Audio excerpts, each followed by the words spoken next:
A mysterious woman appears out of the fog. She looks so much like the woman you loved and lost. Maybe she's even more than that in some ways, but she's not her. Is she even real, or is she just an idea of what the perfect woman could be? Do you chase after her? Or maybe she helps you realize that no one could ever replace the love you lost. This is the story of Maria, Mary, and the Lady of the Light. Maria is one of Silent Hill's most mysterious figures, but who or what is she really, and how does she relate to James's late wife, Mary? Also, who's the Lady of the Light, and how does she tie these two women together? But before I get into it, please keep in mind that this video has significant Silent Hill 2 story spoilers. We'll start with the tragic love story that is James and Mary. James comes to Silent Hill after getting a mysterious letter from his late wife, seemingly beckoning him to the town. While James claims Mary died 3 years ago from that damned disease, Mary died of that damn disease 3 years ago. It's revealed at the end of the game that she was actually sick for 3 years before dying. During those 3 years, James saw his wife deteriorate physically and emotionally. Her once radiant skin became covered in lesions while she wasted away in a hospital bed. The toll the disease had on her body, mixed with the harrowing realization of her own mortality, led to her sweet and timid persona becoming fearful and bitter. Get the hell out of here. Leave me alone already. James had to watch his vibrant, beautiful young wife transform over the course of 3 years while also attempting to comfort and take care of her. Ultimately, he cracked under the stress of it all. We come to the gripping realization at the end of the game that James smothered Mary with a pillow, ending her life. Unable to cope with the pain and trauma of the past 3 years and his horrible act, he buried it all into the depths of his psyche. Maybe he even drowned out his sorrows in booze until receiving the letter that would lead him to uncover what really happened to Mary.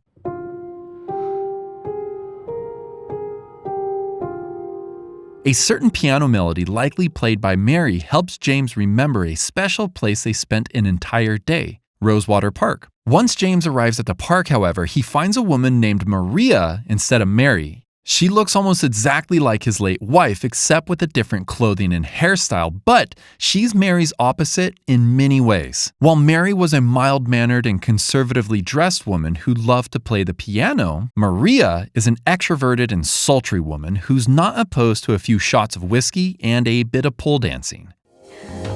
What?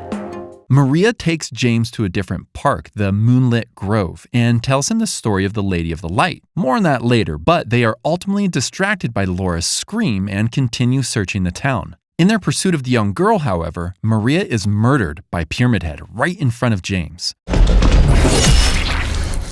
This happens just after she pleads for James to stay with her and protect her, but this isn't the end of Maria. Later in the labyrinth, Maria is found alive, to James's surprise, but acting strangely. She seems to have certain memories that James had with Mary, but he discovers her dead in her cell before he can find out more. James! At the end of the game, he finds her one last time, flanked by 2 Pyramid Heads. It takes her dying a third and final time for him to realize what she is and why she's in Silent Hill. Maria seems to be some sort of amalgamation of Mary and all the things James wished Mary could have been, especially toward the end of her life. Maybe he even made a visit to an adult nightclub one evening that led to an encounter with a woman who was many things Mary wasn't. Perhaps they even shared a kiss. We do see James being haunted by lips in many monstrous forms throughout his journey. While we could speculate that Maria was formed by James's memories alone, interestingly enough, there does seem to be some of Mary's very essence within Maria. James never knew Laura, and yet Maria seems to possess a certain innate desire to care and protect her, just as Mary did. Whatever Maria is, even if created from a wish, she seems to be her own person that feels real emotions. She must have also felt the same betrayal that Mary did in her final moments, trusting James to protect her only to be led to her death.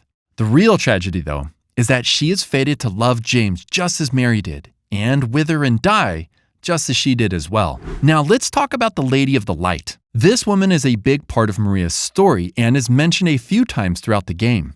We learn from a painting in the Silent Hill Historical Society that there are 2 statues of the Lady of the Light. One is in the Moonlit Grove, as mentioned earlier, but the other isn't stated outright, although we can speculate. Jennifer Carroll is the statue we find in Rosewater Park, who very likely inspired the story of the Lady of the Light. Both Maria and a book at the Historical Society tell us about a woman who was cast out and sentenced to die on an island. A man who was madly in love with her rowed a boat out each night in secret to bring her food, comfort, and warmth. And each night she stood out on the shore with a candle to light his way through the dark. In both stories, the man dies, but they differ in a significant way. In Maria's story, the woman's candle blows out during a terrible storm, but the man continues his search, even in the dark, to find the woman he loves, ultimately succumbing to the raging waters and drowning. The story the book gives us is the opposite. It states that during that fateful night, it was exceptionally bright because of the light of the moon. The man was led astray by the reflection of the light on the water. He continued to chase what he thought was a woman's candle until he ran out of energy and drowned after his boat flipped over. So we have 2 stories, 2 parks, 2 statues, and 2 women. Mary is represented in James's real-life experience with her at Rosewater Park. It is at this park where we find the statue of Jennifer Carroll, a woman who was persecuted and killed for her beliefs. But it's also here where we meet Maria, who leads James away from the park, away from the light in the lake, and away from the key under the statue of Jennifer Carroll, all of which would lead James to Lakeview Hotel and the ultimate truth. Instead, Maria takes us to a new park decorated with a more enchanting statue where she tells an embellished story about a persecuted woman. We find flowers around the statue in the same scarlet color we see in Maria's jacket. Everything about this moonlit grove represents Maria. There was a man in town who fell madly in love with her. This is a new place for James, a chance for new love, but there's a reason Maria changed the story. She doesn't mention the man being led astray by the moon, this illusion of his love's light, because that's exactly what Maria is, an illusion, a fantasy. And while Maria might have very well been made real in a lot of ways that mattered most, if we choose her in the end, it's hinted that she will most likely fall sick and ultimately succumb to the same fate as Mary. Better do something about that cough. Maria represents everything that keeps James trapped in a vicious cycle of chasing the fantasy of the perfect woman. He can be with Maria without coming to terms with his own vile act, but he can't escape the inevitability of the loss and decay that permeates Silent Hill. She was created by James and the town to punish him for killing his wife, but also as a tempting butterfly to test whether or not he truly deserves redemption.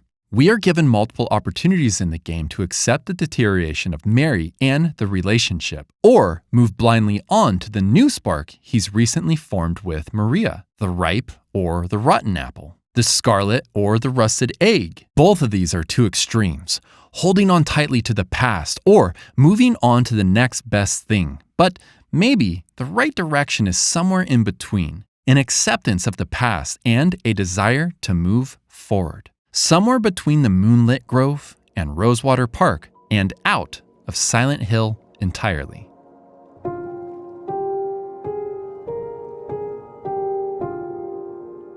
And that is the story of Maria, Mary, and the Lady of the Light. Thank you so much for sticking around until the end of the video, but before I say goodbye, I want to give a special thank you to my handsome brother, Jeremy, for writing the script to this video, as well as many of the other deep dive videos you'll find throughout this channel. Without his talent and the generous donations from our channel members, and support from viewers like you, videos like this wouldn't be possible. Until the next one, adios.